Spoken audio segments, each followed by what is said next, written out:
La ruptura de la Revolución Ciudadana y su división en morenismo y correísmo cambió la agenda de la República después de una década de 3 presidencias de Rafael Correa. Se proyecta la impresión de que todo está cambiando, pero la estructura legal de la República no cambia. ¿Qué ocurrirá en este año preelectoral? Se lo preguntamos a Pavel Muñoz, asambleísta de la bancada correísta. Buenos días y bienvenido a Contacto Directo. Lenin, gracias, buenos días para usted, un buen año y evidentemente para toda la ciudadanía que nos puede ver y escuchar. ¿Y cómo visor el 2021? Año complicado. El 2020, perdón. Lenin, me parece. El sí, 2020. Y el 21 va a ser más complicado. Año complicado me parece ser un año marcadamente electoral. Un año marcadamente electoral que va a impedir que la economía se dinamice como así lo quisiéramos todos los ecuatorianos, es mi punto de vista. Un año que ratificará que en su momento la política mató a la economía y un año donde las tiendas políticas deberían empezar a preparar el terreno para una contienda democrática, como debe ser, exclusivamente y estrictamente democrática en el 2021. Nosotros nos preparamos en ese sentido, Lenin, y es por eso que elementos que van a estar presentes también en este nuevo año, en el año 20, nos preocupan los elementos de la persecución política, los elementos que, si usted quiere, provocaron más una desinstitucionalización que una reinstitucionalización en el país, y los elementos económicos que, como le digo, de alguna u otra manera están ahí presentes y sus problemas no son adecuadamente atendidos. Si me permite cerrar con esta idea, Lenin, yo creo que es importante que todos los políticos nos fijemos en lo que dicen las encuestas. Y las encuestas en este momento que marcan una foto de la realidad, no es una foto nítida, es una foto siempre un poco difusa, pero de alguna u otra manera marcan el estado de ánimo social de los ecuatorianos en este momento, nos hablan de indicadores muy malos. Los expertos en este tema dicen que son indicadores parecidos a los del año 99-2000. ¿Qué implica esto? Que la gente tiene una percepción negativa sobre el presente, cree que antes estábamos mejor que lo que estábamos ahora y no tiene una perspectiva alentadora sobre su futuro. Esto asociado con un descrédito de la clase política y con poca credibilidad en las instituciones democráticas del país. Así que es un panorama, desde mi punto de vista, sensible, complicado para los ecuatorianos. La sentencia en el caso Sobornos y Cohechos 2012-2016 va al meollo del asunto, el origen del poder plebiscitario de Rafael Correa financiado por las prebendas que se entregaban a contratistas del Estado candidato. Le pregunto, asambleísta, ¿están todos los que son? ¿Es persecución o es justicia? Digamos, son los elementos de la justicia los que deberán determinar estos, ya lo que usted está señalando como una hipótesis, Lenin, eso deberá ser comprobado en los tribunales y para eso están los ámbitos de defensa y los ámbitos que están realizando la acusación. Lo que sí le puedo decir, y es un convencimiento que tenemos en mi fuerza política, es que aquí los elementos de persecución también se hacen presentes. Creemos que no nos hemos equivocado cuando hemos dicho que un caso como este, por ejemplo, donde vamos incluso a cómo empieza y cuál es la prueba madre. Una implicada en el caso dice que en un vuelo de Guayaquil a Quito, en 30 minutos, cerca de 2 años después, decide escribir un cuaderno en tiempo presente, a pesar de que se refiere al pasado, con datos exactos, cuadrados al centavo, de unos supuestos aportes que servían para propósitos de campaña. Todo eso deberá ser comprobado en los tribunales y ver si son pruebas fehacientes. Pero ¿por qué creemos que habrá elementos de persecución política? Porque no solamente en el Ecuador, sino en otros países de América Latina, estoy pensando en el caso de Brasil con Lula, estoy pensando en lo que se pretendió por mucho tiempo hacer con Cristina Fernández de Kirchner en Argentina. El propósito es cancelar a los líderes y las lideresas del progresismo de los años, digamos, entre el 2005 y el 2015, al menos en América Latina, 2017 extendido en el Ecuador. Y usted se va a dar cuenta, desde nuestro punto de vista, que la justicia no parará, o quienes quieren manipular de la justicia no pararán, hasta que, por ejemplo, Rafael Correa esté enjuiciado en este caso y con eso se impida su participación electoral en el 2021. Creo, sin temor a equivocarme, Lenin, que ese es el trasfondo real de ese caso y seguramente de otros. Bueno, pero hay algunos elementos, ¿no? Ni Lula ni Cristina Fernández están liberados de todo problema con la justicia. Cristina está blindada con su cargo de legisladora y Lula ha superado un obstáculo. Usted dice un cuaderno, la fiscal dice 840 pruebas. Y un dato adicional, Cristian Viteri, ex coideario suyo, señala que sí había una estructura delictiva en el correísmo, pero que hoy hay una justicia que selecciona a quién acusar y a quién no. Si dentro del correísmo se había logrado identificar que existía una estructura delictiva, es que le preguntaba a usted si consideraba válida o no la hipótesis de la Fiscalía. Siendo hipótesis, lo insisto en el elemento de que deberá ser probado. Nosotros en ese caso y en todos los casos que enfrentamos, Lenin, siempre pedimos lo mismo que pediríamos para cualquier ecuatoriano, que al menos dos principios de un Estado de Derecho sólido se respeten. Número uno, la presunción de inocencia. Aquí alguien no tiene que demostrar que es inocente, Lenin, digamos, me refiero a un concepto general. Son los acusadores los que tienen que demostrar que esa persona es culpable, persona u organización política en este caso, lo que fuera. Y el otro principio político de un Estado de Derecho sólido es el debido proceso. Mientras las dos cosas se respeten, la justicia tiene que indagar hasta donde tenga que hacerlo para encontrar las respuestas del caso.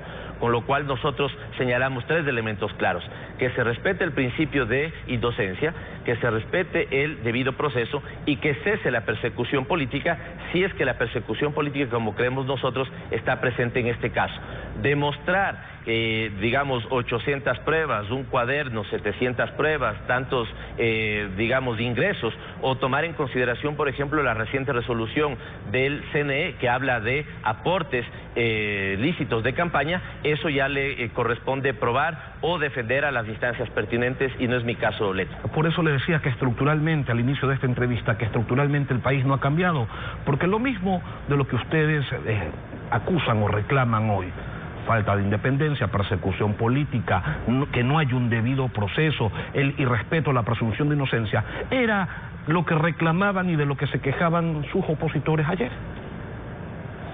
Lenin, yo sobre ese elemento siempre tengo una discusión, si usted quiere, también estructural, también si quiere de concepto, incluso le diría hasta existencial, y es que no podemos hacer de la política una competición de errores.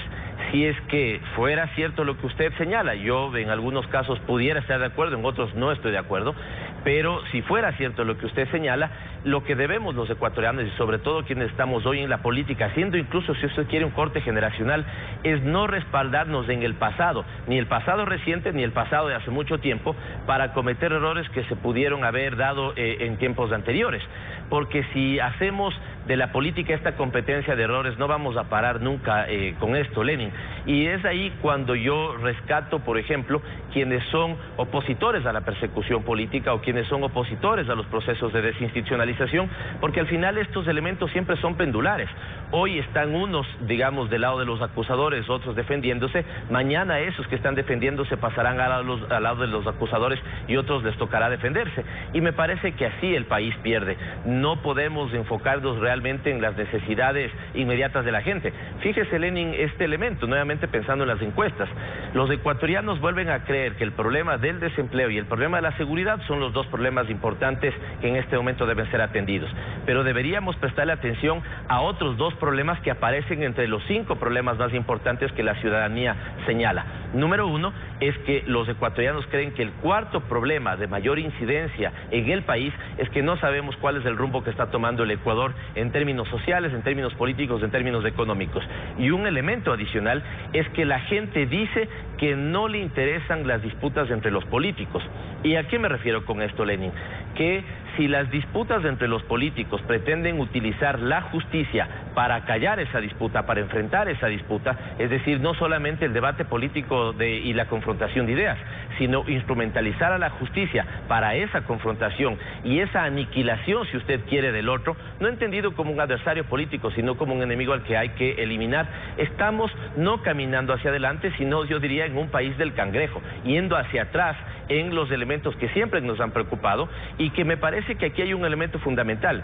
Si hoy tenemos frente al gobierno, frente a ciertas entidades estatales, un discurso que ha dicho reinstitucionalización, no cometer, entre comillas, los errores del pasado, ¿no es cierto?, no entrar en persecución política y, según ellos, no cometer los errores que critican, entonces, ¿por qué están haciendo exactamente lo mismo? Ahí está el problema estructural, Lenin, y me parece que al menos yo siento que generacionalmente los nuevos políticos debemos romper claramente ese país que nos ancla en el pasado, que no nos permite avanzar y que lastimosamente sigue presente. Usted dice, si fuera cierto lo que yo señalo, tan cierto es que allí están los reclamos documentados, no en la prensa a la que ustedes denostaban, documentados ante organismos internacionales como la CIDH, que emitía medidas cautelares que ustedes no reconocían, pero vamos, dice también usted, Pavel, que si se cometieron, que considera que en algunos casos se actuó mal, valga la mea culpa y valga también el señalamiento que realiza en el sentido de que eso no debería ocurrir ni ahora, ni mañana, ni nunca más. Electoralmente Rafael Correa está impedido de correr para presidente por su calidad de prófugo y porque el pueblo revocó la reelección indefinida. ¿Qué espera entonces el correísmo electoralmente, Pavel, con su líder a 9.000 kilómetros de distancia, según él decidió? Respecto a lo primero, usted tiene, digamos, es ahí un elemento donde podemos coincidir y, por ejemplo, alrededor de la CIDH es donde podríamos, digamos, hacer una valoración autocrítica, pero también una valoración de cara al presente. Si no existiría, como nosotros señalamos, elementos de persecución política, el Estado ecuatoriano no hubiera recibido en menos de 2 meses 2 pedidos de la CIDH de medidas cautelares, para Paola Pavón, Virgilio Hernández y Cristian González en el primer caso y para Jorge Glass en el segundo. Pero allí no se define persecución política, lo que se ha reconocido es que existe riesgo para la vida de las personas que han solicitado estas medidas cautelares. El pronunciamiento ya es importante, el pronunciamiento es importante y nos debería llevar a una reflexión. Si solamente fuera eso, incluso a las condiciones de seguridad que está advirtiendo la CIDH. Pero respecto a lo segundo, ¿no es cierto? Rafael Correa en este momento no está impedido de participar, está enfrentando todos sus procesos políticos que llegan a ser 30 a nivel de fiscalía y evidentemente creemos nosotros que la utilización de la justicia con propósitos políticos no cesará hasta verlo a él imposibilitado de participar en las próximas elecciones. Y esto nos devuelve al que siempre ha sido un debate fundamental en nuestra organización política, y es que creemos, usted empezaba bien con un elemento, digamos, un elemento que yo quiero rescatar de su nota introductoria, leninismo versus correísmo. Esto no es así.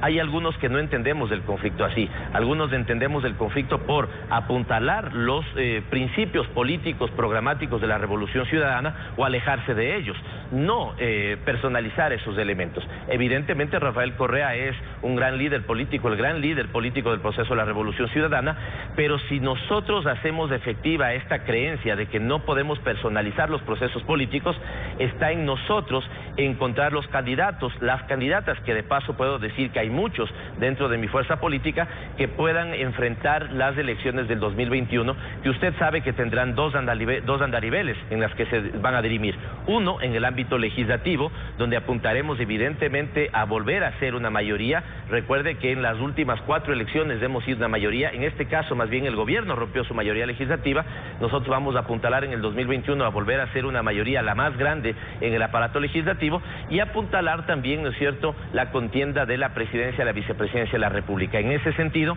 deberemos hacer lo que siempre hemos hecho, consolidar nuestros principios, número 1, número 2, tener un programa político con el cual salgamos a participar en esas elecciones, y solamente en el número 3 aparecerá la discusión sobre los nombres, donde Rafael Correa o cualquier otro líder de la Revolución Ciudadana pueda ser considerado. Así vamos a enfrentar este año y el que viene, Elena. Hablemos del proceso político entonces. Punto 1, en el orden que usted le ha dado. Ayer Oscar Bonilla, quien fuera secretario de Acción Política de Alianza País, indicó que van a llegar, que el movimiento va a llegar a acuerdos con las fuerzas progresistas, acuerdos electorales. Pablo Dávalos, en entrevista con Diario El Universo, en cambio, señaló que ustedes hicieron un pacto estratégico con la CONAIE para tumbar el decreto 883 y el proyecto económico que se archivó. Le pregunto, ¿están ustedes con Pachacutic? ¿Están ustedes con la CONAIE? Aquella CONAIE a la que el correísmo le quitó hasta el edificio.